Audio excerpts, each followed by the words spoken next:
But you cannot just sit down watching them to do whatever they feel like doing simply because they are professionals. You cannot talk to them. Give them target.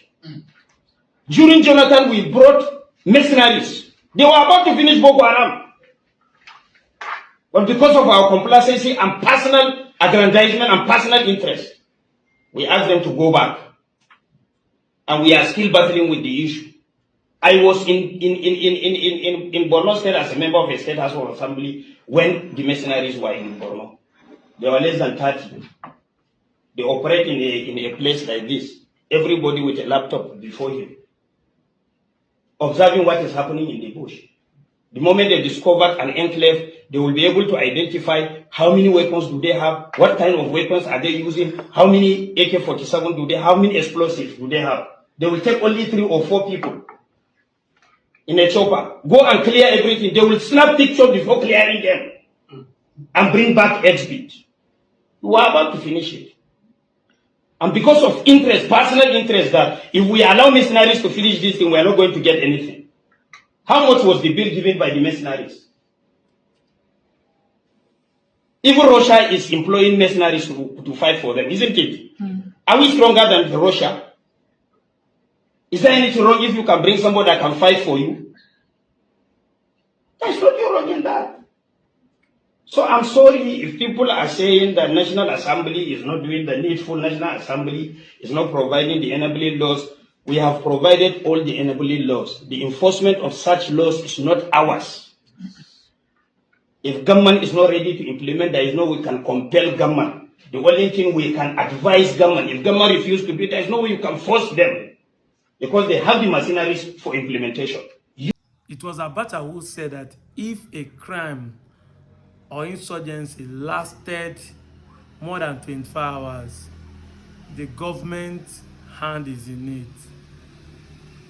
The Nigerian government, since the day that Donald Trump tweeted about coming to take out the terrorists, have been finding a way, twisting the story to deny it. Initially, they tried to deny it, but everywhere suggests they are involved in it.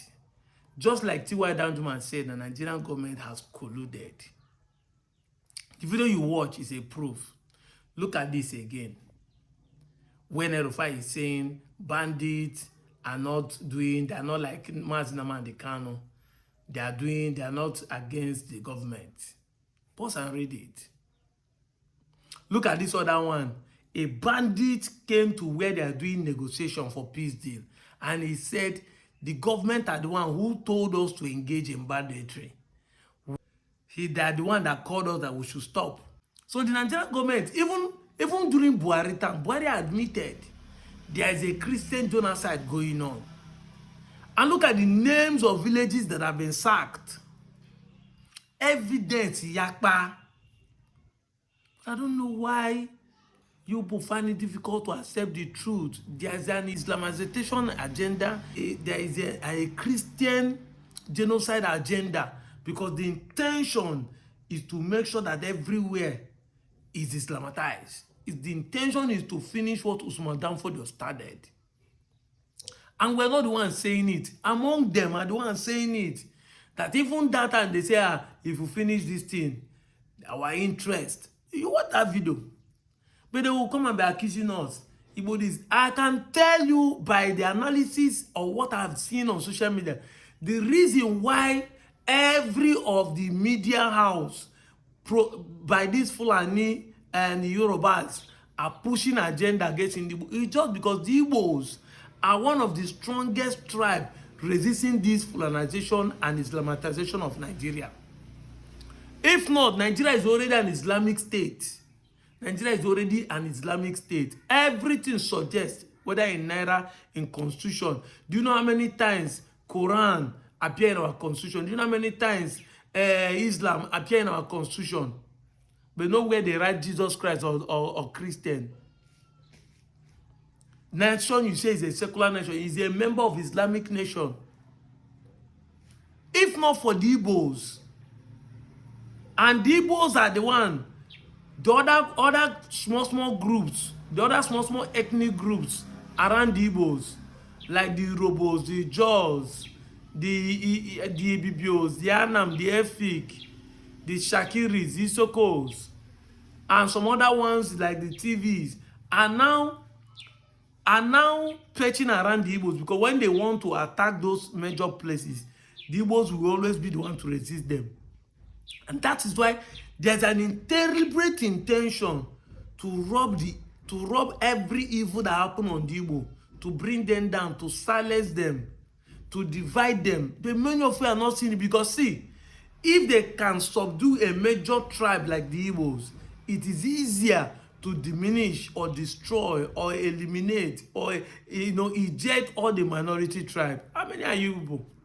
If they can subdue the Hausa region, Hausa that has majority, the Fulani have been able to eliminate them. Now they are penetrating in Europe by using Islam to be penetrating them. What do you think that will happen if Igbo keep silence? But you are not seeing the thing. You are not seeing it clearly. And I'm not the one saying it. I'm going to post a video at the end of this video. I'm going to post a video at the end of this post for you to see on the national TV. People are saying it. There's an deliberate intention. And that is why what Trump said makes sense to most of us. They want to come and take out the terrorist group. But who are those gaslighting us? Who are those that are saying they should not come? The same people. Igbo people are doing it because they want Kudayi from the south side. Igbo people want you to unite with them because they want Kudayi from the south side. They want mineral resources from you. They are domineering. They want to overpower you. But the real people who has their Kudayi, who want to dominate you, are coming all the way from the north. Exactly. All the crude oil, including some even in the southeast, are owned by these Fulani men. They are elite by the Muslim communities. The local Hausa people does not even own any political position, governorship in the so-called 12 to 19 states of the northern region. How many Hausa people are governors of their state? But they will keep telling you, Igbo people want to come and destroy your place, Igbo people want to dominate you. Have you asked yourself, where has Igbo man gotten a land that he did not buy with his money? But these people are coming, sacking villages, buying people, taking it over, using selling the mineral resources to the Chinese. Chinese will support you. Chinese will not support you. Look at it now. The Chinese are mining our mineral resources out of our backyard illegally. This is what we are talking about. They made you to hate the Igbos. And every day, event of the day, keep exposing their own intention and agenda. They own your crude oil and you are not benefiting from it.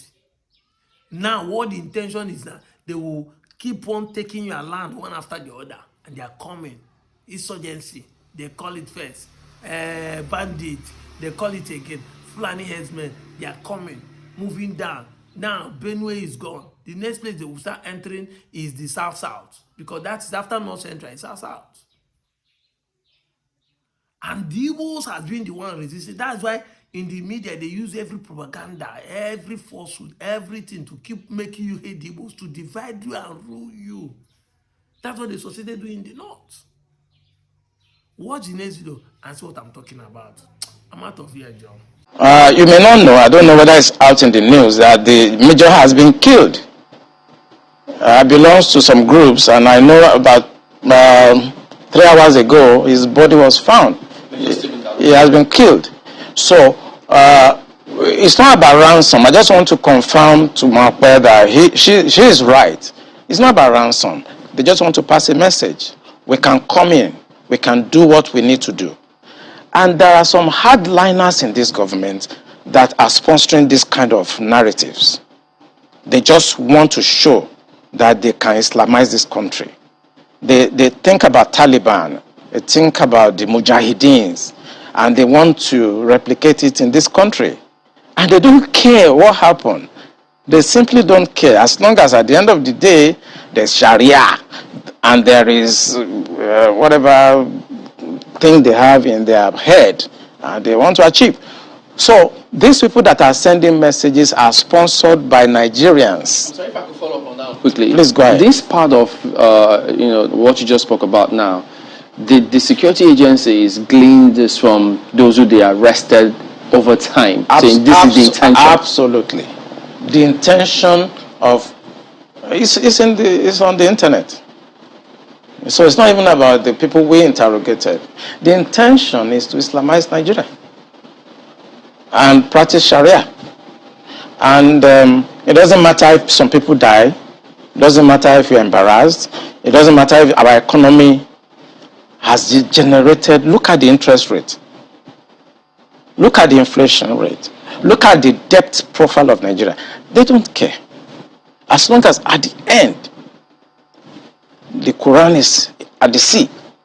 So some people in this country have this mindset. And we must tell the truth. If you tell the truth, you die. If you don't tell it, you die. Some people have this mindset to Islamize the nation. And they are in the government. And people know them. The DSS know them. The NIA know them.